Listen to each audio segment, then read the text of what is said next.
오늘은 9월의 마지막 주일입니다. 9월 한 달 섬김과 나눔으로 정의 있는 교회 되자라고 하는 다짐으로 시작한 그러한 한 달이었는데요. 돌아보니까 9월 첫째 주일은 설립 20주년 행사가 있었고 그 다음 주는 야외 예배가 있었고 계속해서 행사가 겹치는 바람에 섬김과 나누는 일에 집중하기보다는 다른 일들로 정신없이 보낸 그러한 한 달이 되어버린 것 같다라는 생각이 참 많이 드는 것 같습니다.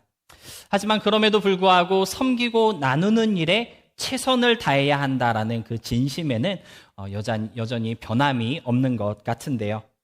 여러분은 어떠신가요? 9월 한 달을 살아오면서 어떠한 모습으로 또 어떠한 각오로 살아오셨습니까?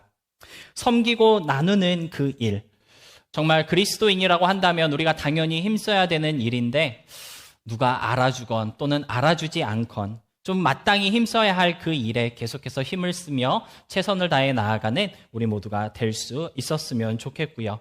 그러한 우리의 모습을 주님께서 기대하시고 또 기뻐하신다는 사실 여러분 꼭 기억하여 주시기를 부탁드립니다. 성경의 참 많은 부분은 우리에게 섬기는 일, 또 나누는 일, 겸손해야 하는 일, 나의 것으로 다른 사람을 도와주는 일을 힘쓰고 최선을 다하라고 권면하는 말씀은 우리가 많이 찾아볼 수 있는데요. 그 중에서도 제자들의 발을 씻기시는 예수님의 이야기, 아마 여러분이 다 잘 알고 있는 이야기인 줄로 믿습니다. 유월절 전날 저녁을 먹던 자리에서 예수님은 갑자기 제자들의 발을 씻기셨죠. 이상하게 행동하시는 예수님의 모습을 당시의 제자들은 이해하지를 못했습니다. 그러한 제자들을 향해 예수님께서는 이렇게 말씀하셨습니다. 요한복음 13장 15절의 말씀인데요. 내가 너희에게 행한 것 같이 너희도 행하게 하려 하여 본을 보였노라. 여러분, 여기서 이 본이라고 번역된 헬라어 단어는 휘포데이그마라고 하는 단어인데요. 그 본래의 뜻을 제가 사전으로 찾아보니까 본보기, 증거, 표본 또는 견본, 이러한 뜻을 가지고 있었습니다. 영어로 하면 example, proof, model, sample, 이러한 뜻을 가지고 있다라고 하는 것이죠. 여러분, 예수님께서 제자들의 발을 씻기시면서 본을 보이셨다고 했을 때 그것은 그냥 제자들에게 야, 이런 사람이야 보여주기 위해서 한 퍼포먼스가 아니라는 것이죠. 예수님이 하셨던 것처럼 너희도 그대로 행하게 하시기 위해서 example을 보여주셨다는 것이고요. 그렇게 하는 것이 예수님을 따라가는 사람이 당연히 해야 할 일이라는 것을 말씀하여 주기 위해 표본이 되어 주셨다라고 하는 것입니다. 그리스도인으로 이 세상을 살아갈 때 내가 어떻게 살아가야 할지 잘 알지 못하고 깨닫지 못할 때 예수님께서 보이셨던 그때의 그 모습을 샘플 삼아 나도 그렇게 살아가면 되겠구나. 그러한 모습을 보여주셨다라고 하는 것이죠. 그래서 예수님을 믿는 사람, 예수님을 따르는 사람이라면 누구나 예수님이 그랬던 것처럼 섬기는 일이 자연스러워야 한다라고, 그 일에 최선을 다할 수 있어야 한다고 예수님은 우리에게 말씀하여 주고 계신 것 같습니다. 사실 사람에게는요, 자기애라고 하는 것이 있습니다. 그러니까 자기 자신을 사랑하는 그러한 마음이 있다라고 하는 것이죠. 그런데 인간이 본능적으로 갖고 있는 이 자기애가 엄청나게 강합니다. 그래서 다른 사람은 잘 몰라도 나 하나 사랑하는 것만큼은 모든 사람이 아주 잘하고 있다라고 하는 것이죠. 다른 사람보다 나를 먼저 생각하는 것이 인간된 우리에게는 당연한 것이고요. 다른 사람의 유익과 행복보다는 내가 먼저 행복해야 되고 내가 먼저 유익해야 하는 쪽으로 살아가는 것이 인간의 본능이다라고 하는 것입니다. 그러한 우리가 누군가를 섬기고 타인을 배려한다는 것은 사실 불가능에 가까운 일입니다. 왜냐하면 너무나도 강하게 갖고 있는 이 자기애를 내려놓지 않으면 결코 실천할 수 없는 일이 바로 섬기고 나누는 일이기 때문입니다. 저랑 사모는 2008년부터 올해로 결혼생활 16년이 되었는데요. 여러분이 아시는 것처럼 저랑 사모는 많은 면에서 서로 다른 모습을 가지고 있습니다. 사실 처음 만났을 때부터 워낙 정반대였기 때문에 서로 이렇게 잘 맞았던 부분보다는 맞지 않았던 부분이 더 많았는데요. 그럼에도 불구하고 사랑이라고 하는 이 접착제가 잘 맞지 않는 이 두 사람을 딱 붙게 한 것 같습니다. 맞는 것보다는 맞지 않는 것이 더 많다 보니 16년을 살아오는 동안 각자의 의견과 방식을 서로 주장하기에 바빴고요. 그러다 보니까 자질구레한 다툼과 그리고 부딪힘이 참 많았던 것 같습니다. 사랑이라는 접착제로 붙어 있음에도 불구하고 여전히 나를 사랑하는 그 고집스러운 마음, 자기를 주장하고 자기의 것을 어필하려고 하는 그 자기애를 쉽게 내려놓을 수 없었다라고 하는 것이고요. 그렇기 때문에 그러한 상태에서 나보다 상대방을 더 존중하고 더 사랑하고 결혼이라는 관계로 묶여있는 그 사람을 섬기기 위해 낮아져야 한다라고 하는 것은 믿음 생활하던 우리에게도 특별히 심지어 교역자이었음에도 불구하고 우리 서로에게는 참 어려운 일이었던 것 같습니다. 물론 지금은 아주 잘 지내고 있고요. 서로 맞지 않아 자주 다투던 그 많은 부분들이 이제는 어느 정도 이렇게 잘 맞물려서 돌아가고 있는 것 같은데요. 여러분, 예수님께서 제자들의 발을 씻기시면서 보이셨던 그 섬김의 보는 사실 우리가 실천하기에는 너무나도 어려운 일임에 분명한 것 같습니다. 하지만 그럼에도 불구하고 주님은 뭐라고 말씀하셨습니까? 너희로 행하게 하려 하여 본을 보였다라고 말씀하고 계신 것이죠. 따라서 예수님을 믿는 사람이라면, 교회를 다니는 사람이라면 절대 감당할 수 없을 것 같은 이 미션 임파서블 같은 섬김과 나눔의 사명을 실천하고자 조금 더 힘쓰고 애쓸 수 있어야 한다는 것을 여러분 꼭 기억하셨으면 좋겠습니다. 특별히 오늘 본문으로 함께 읽은 요한복음 12장 26절은 심지어 우리에게 이러한 말씀까지 들려주고 있는 것을 보게 되는데요. 사람이 나를 섬기려면 나를 따르라. 나 있는 곳에 나를 섬기는 자도 거기 있으리니 사람이 나를 섬기면 내 아버지께서 그를 귀히 여기시리라. 여러분, 예수님은 나를 섬기려면 나를 따르라. 내가 있는 그곳에 나를 섬기는 자도 있을 것이다. 이렇게 말씀하고 계십니다. 여러분, 이 말씀이 무슨 말씀일까요? 예수님을 따르지 아니하면 주님을 섬길 수 없다. 그러한 말씀이라고 우리가 이해할 수 있을 것 같습니다. 무엇보다 예수님을 섬기지 않는 그 사람은 예수님이 계신 곳에 같이 있을 수 없다라고 주님은 말씀하고 계신 것인데요. 여기서 이 섬긴다라고 하는 말의 원어를 제가 찾아보니까 그 뜻이 섬기고 봉사하다, 그러한 뜻을 가지고 있었습니다. 근데 그 의미를 조금 더 깊이 파헤쳐 보니까 주인의 유익을 위해서 나를 희생한다라고 하는 의미를 가지고 있는 단어가 바로 이 섬긴다라고 하는 단어가 가지고 있었던 본래의 의미였는데요. 예수님을 섬기는 사람은 어떠한 사람입니까? 예수님을 위해서 자기를 희생할 줄 아는 사람이다라고 하는 것입니다. 여러분, 자기를 희생할 줄 아는 사람, 그 사람이 진짜 주님을 섬기는 사람이고요. 예수님을 따르는 사람이라는 것입니다. 예수님과 함께 할 수 있는 사람, 자기 희생을 할 줄 아는 사람이어야 한다라는 것입니다. 예수님을 위해서 나를 희생하는 것, 그러한 자기 희생이야말로 그리스도인들에게서 발견되어야 할 그리스도의 향기라는 사실, 오늘 본문은 우리에게 말해주고 있다라고 하는 것입니다. 사랑하는 성도 여러분, 자기 희생 해보신 적 있으신가요? 누군가를 위해서 나를 손해보고 나의 것을 나누고 내려놓는 그러한 자기 희생.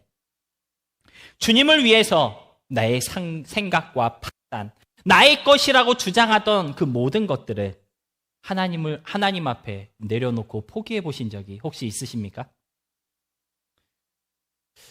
교회 생활하는 우리이지만 여전히 우리는 내 삶이 내 거인 것처럼, 내 시간이 내 거인 것처럼 내려놓지 못하고 있을 때가 더 많은 것 같고요. 은혜로 허락하여 주신 그 많은 것들을, 나에게 허락하신 여러 가지 그 리소스들을 주님을 위해서 희생하지 못할 때가 참 많은 것 같습니다. 어쩌면 그렇기 때문에 내 삶 속에 나와 함께 하시는 주님을 느끼지 못하고 체험하지 못할 때가 참 많은 것이 아닌가, 그렇게 생각할 수 있을 것 같은데요. 왜냐하면 오늘 본문을 보니까 예수님을 섬기는 사람이 예수님 계신 곳에 있을 수 있다고 말씀하고 있기 때문입니다. 여러분, 주님과 함께하는 삶 살아가고 싶으신가요? 나의 삶 가운데 날마다 역사하시는 하나님의 임재를 경험하고 싶으십니까? 오늘 본문의 말씀처럼 나를 희생할 수 있는 우리 모두가 되어야 하겠습니다. 나와 함께 하시는 주님을 경험할 수 있는 비결은요, 다른 거 없어요. 하나님을 위해서 주님이 말씀하셨던 것처럼 내 이웃을 사랑하기 위해 나를 희생하고 나를 내려놓을 때 그때 내 삶 가운데 임하시는 주님을 경험하게 될 줄로 믿습니다. 오늘 하나님의 기쁨을 위해 나는 무엇을 내려놓아야 할 것인지를 좀 궁금하게 생각해 볼 수 있는 저와 여러분이 되어서 정말 우리들의 삶 가운데 이름만 그리스도인이 아니라 좀 그리스도인의 향기가 나는 진짜 그리스도인으로 주님 앞에 서게 되는 저와 여러분, 우리 모두가 될 수 있기를 진심으로 소망하며 축복합니다. 그런가 하면 본문 26절은 우리에게 예수님을 따르는 사람이 주님을 섬기는 사람이다라고 말씀하고 계신 것을 볼 수가 있는데요. 여기서 이 따른다라고 하는 말은요, 크게 세 가지 의미를 가지고 있다고 말할 수 있겠습니다. 첫 번째 의미는요, 말 그대로 예수님을 졸졸졸졸 따라가는, 예수님을 쫓아가는 그 행위를 의미합니다. 예수님이 왼쪽으로 턴을 하시면 그 자리에서 왼쪽으로 턴을 하는 것이죠. 예수님이 유턴을 하신다. 그러면 우리도 그 자리에서 유턴을 하는 것입니다. 예수님이 하셨던 것처럼 그냥 똑같이 그 길을 따라가는 것. 근데 재밌는 것은 이러한 따름으로 주님을 따르는 사람은 언제든지 예수님을 배신하고 떠나갈 수 있는 사람이다라고 하는 것입니다. 요한복음 6장 65절로 65절의 말씀 우리 다 같이 함께 봉독하였으면 좋겠는데요. 우리 함께 읽어보도록 하겠습니다. 또 이르시되 그러므로 전에 너희에게 말하기를 내 아버지께서 오게 하여 주지 아니하시면 누구든지 내게 올 수 없다 하였노라 하시니라. 그때부터 그의 제자 중에 많은 사람이 떠나가고 다시 그와 함께 다니지 아니하더라. 여러분, 이 구절 바로 앞에서 예수님은 물고기 2마리와 빵 5개로 5,000명을 먹이신 기적을 행하셨습니다.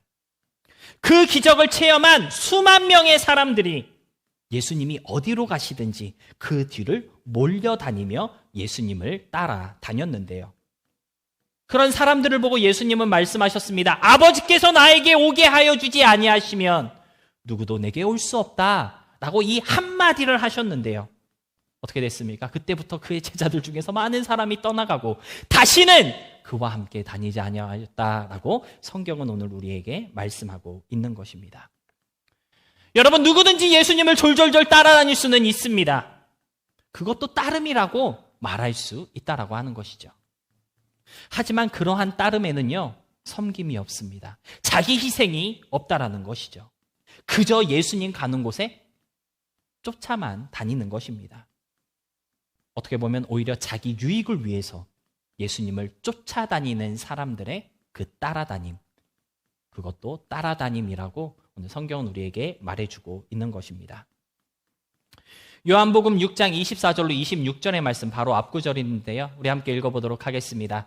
무리가 거기에 예수도 안 계시고 제자들도 없음을 보고 곧 배들을 타고 예수를 찾으러 가버나움으로 가서 바다 건너편에서 만나 랍비여 언제 여기 오셨나이까 하니 예수께서 대답하여 이르시되 내가 진실로 진실로 너희에게 이르노니 너희가 나를 찾는 것은 표적을 본 까닭이 아니요 떡을 먹고 배부른 까닭이로다. 여러분, 수많은 사람들이 왜 예수님을 따라다녔습니까? 먹을 것이 생기고 뭔가 이익이 있고 얻을 게 있으니까 주님을 따라다녔다라고 하는 것입니다. 그것도 따름이라고, 그것도 쫓아감이라고 말할 수는 있지만 그러한 따름에는 그리스도의 향기는 없고요. 오히려 언제든지 예수님을 버리고 믿음을 배신할 수 있는 가짜 따름이라고 성경은 오늘 우리에게 말해주고 있는 것입니다. 사랑하는 성도 여러분, 혹시 저와 여러분 이러한 마음으로 주님을 따라가고 있는 것은 아닐까요?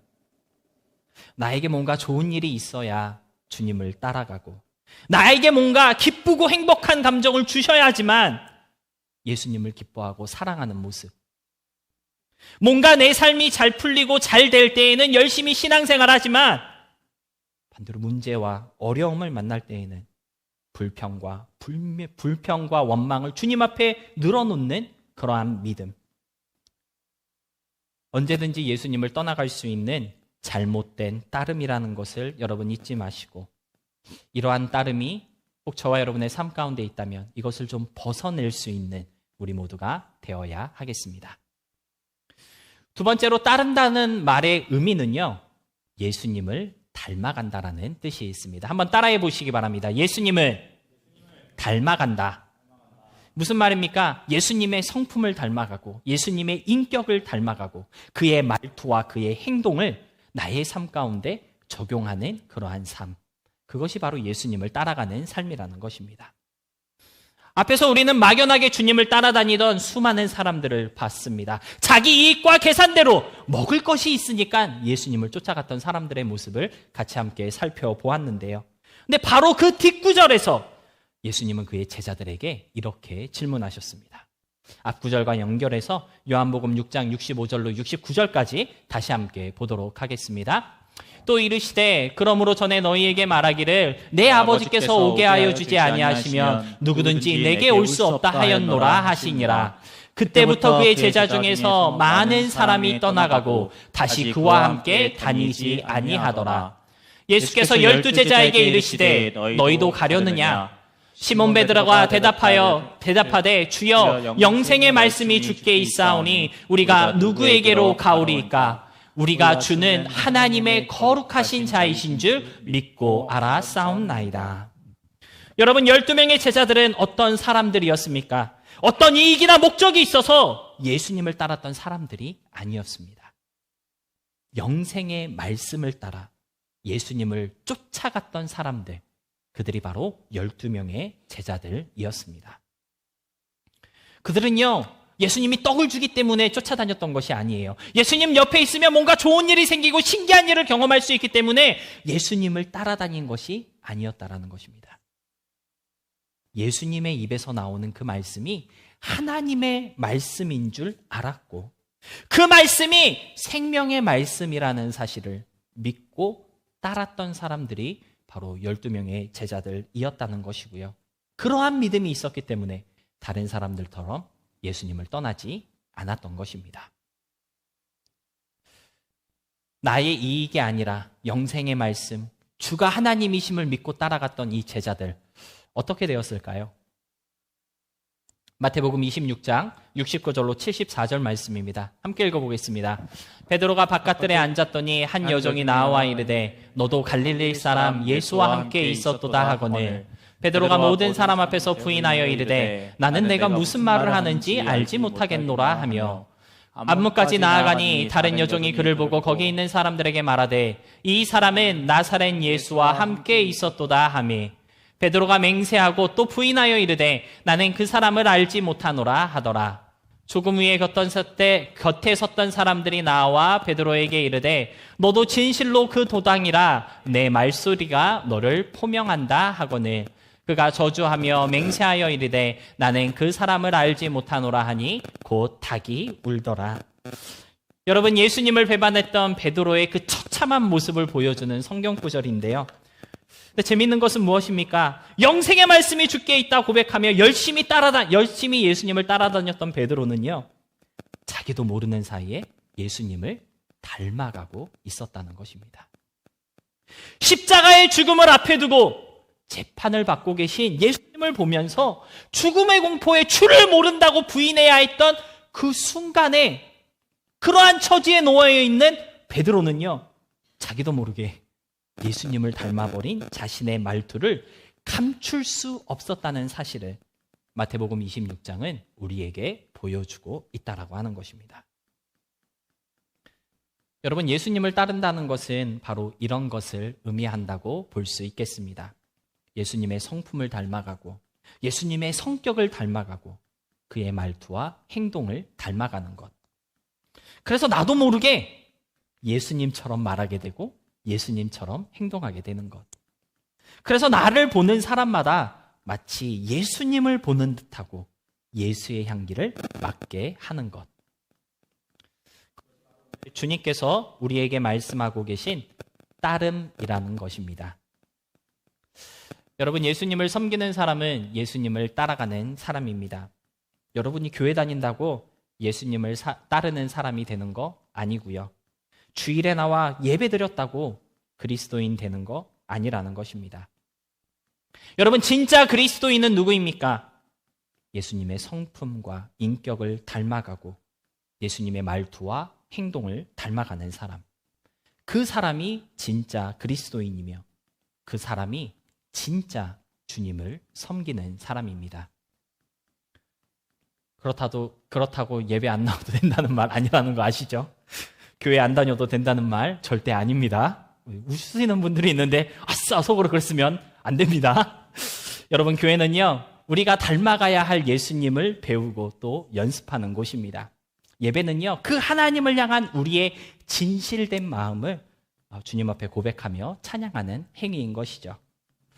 주님을 닮아가겠다고 다짐하는 사람이라면 당연히 교회 생활에 충실하고 예배에 진심일 수밖에 없다라는 것입니다. 여러분은 어떠한 그리스도인이십니까? 예수님을 닮아가는 성도이십니까? 아니면 그저 교회 생활에만 만족하는 신앙인은 아니신가요?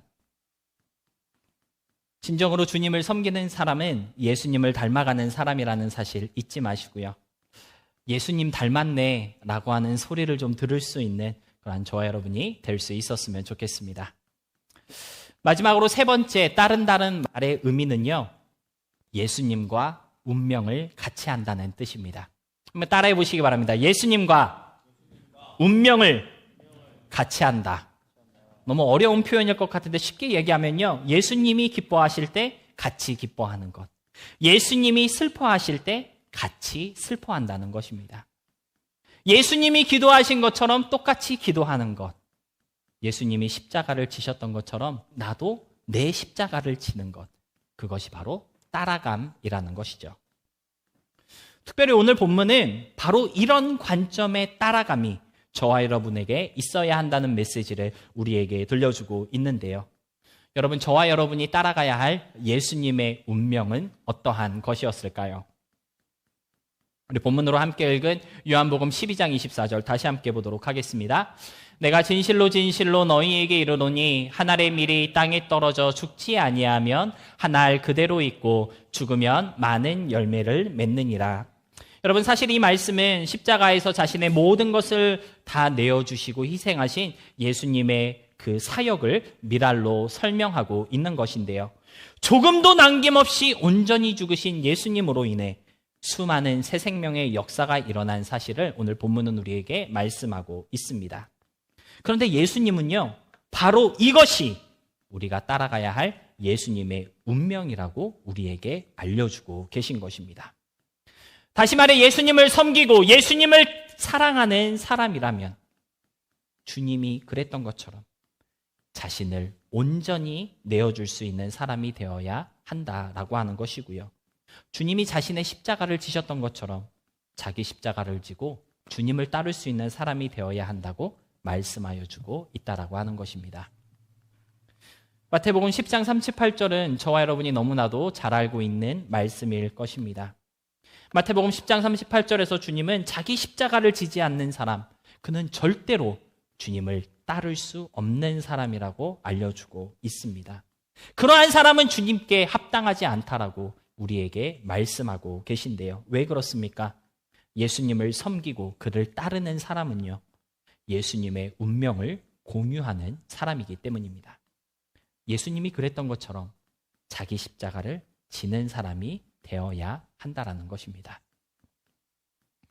여러분, 우리가 왜 섬기고 나누는 일에 열심을 내야 하는 걸까요? 왜 우리 교회는 섬기고 더 나누는 교회가 되어야 하는 걸까요? 바로 예수님께서 그렇게 하셨기 때문입니다. 예수님의 섬김은 십자가라고 하는 가장 비천한 자리에까지 내려가신 섬김이었고요. 십자가에서 자신의 목숨까지도 내어주신, 하나도 남김없이 모든 것을 다 내어주신 그러한 나눔이었다는 것입니다. 한 알의 밀알이 땅에 심겨 온전히 죽음으로 많은 열매를 맺었던 것처럼 그렇게 자신을 온전히 죽음으로써 모든 것을 내어주신 분이 바로 예수님이고, 그러한 예수님의 섬김과 나눔이 있기 때문에 우리도 섬기고 나눌 수 있어야 한다는 것입니다. 이러한 예수님의 섬김과 나눔의 운명을 공유해야 할 사명이 그를 섬기고 따르는 그리스도인들에게 있기 때문에 주님은 오늘 저와 여러분에게 더 섬기고 더 나누라고 말씀하고 계신 것입니다. 사랑하는 성도 여러분, 예수님께서 예수님처럼 모든 것을 내어 줄 수 있도록 우리도 자기 희생을 감수하며 주를 위해 살 수 있는, 이웃을 위해 희생하는 그러한 사람이 될 수 있어야 하겠습니다. 예수님께서 자신의 삶과 그의 목숨을 땅에 심겨진 한 알의 밀알로 내어 놓으셨던 것처럼 우리도 주님을 위해서 그리고 이웃을 위해서 땅에 심을 씨앗을 내어 놓을 수 있어야 한다라는 것인데요. 그렇다면 여러분은 무엇을 씨앗으로 땅에 심으시겠습니까? 여러분의 삶, 그리고 여러분의 시간, 여러분이 내 것이다 주장하는 그 많은 것들 다 주를 위해 사용할 수 있는 한 알의 밀알이라는 것을 여러분 꼭 좀 기억하시고요. 내 이웃과 교회를 위해서 귀하게 쓰여질 씨앗으로 주님 앞에 내놓을 수 있는 우리 모두가 될 수 있었으면 좋겠고요.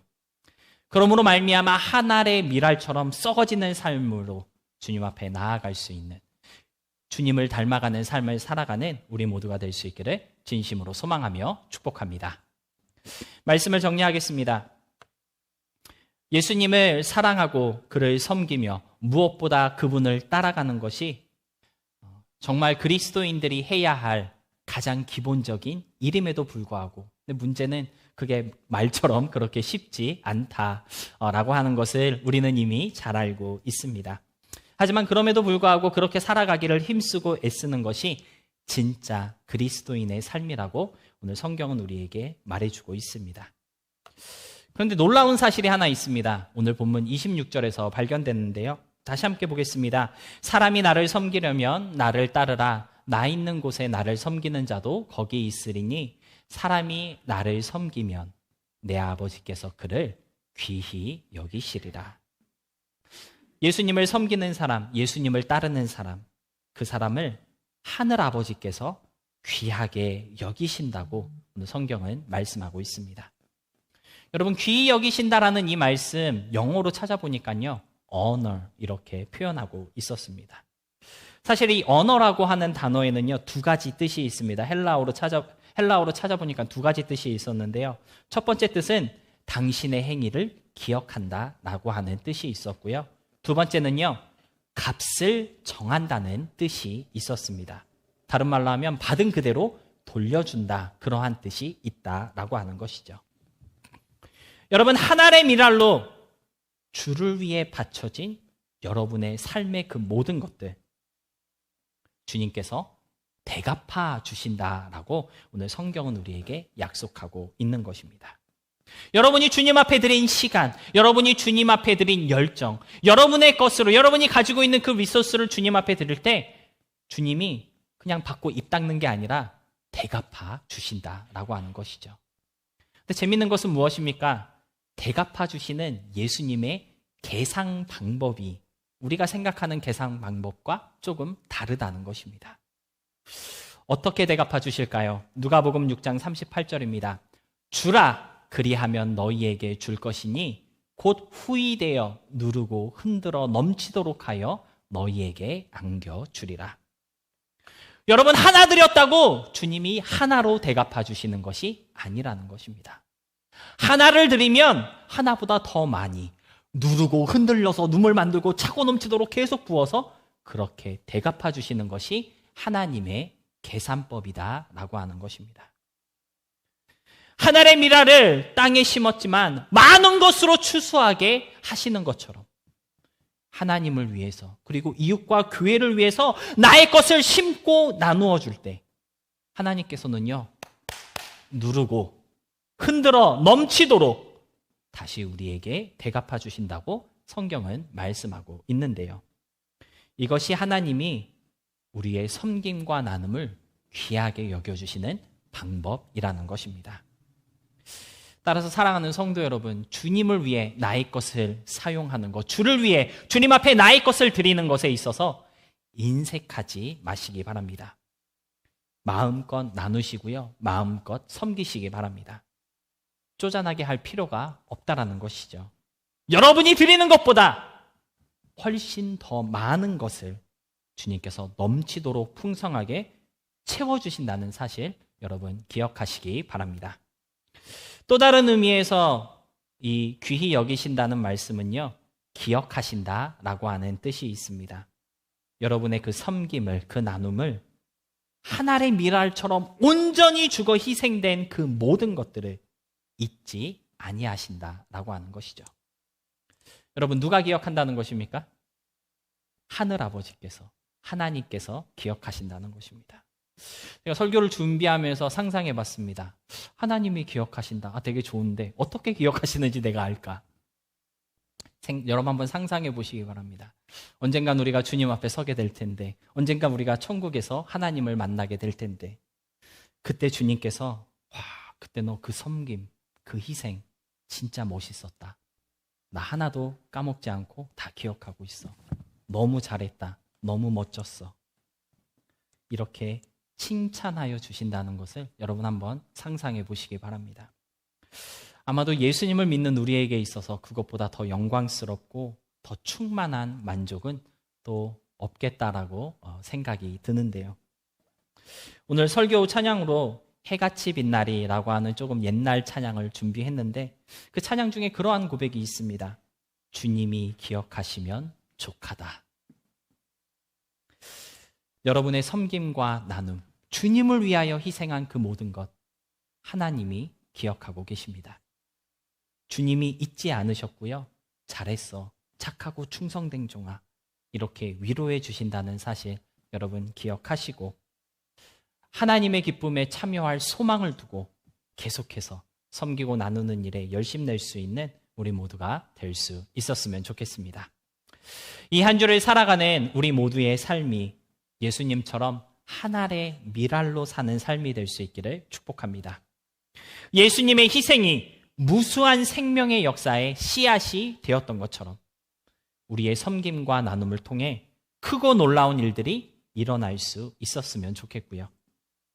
그를 통해 진정한 그리스도인들로서 세상 가운데서 증거되는 저와 여러분, 그리고 우리 모두의 한 주가 될 수 있기를 다시 한번 주님의 이름으로 소망하며 축복합니다.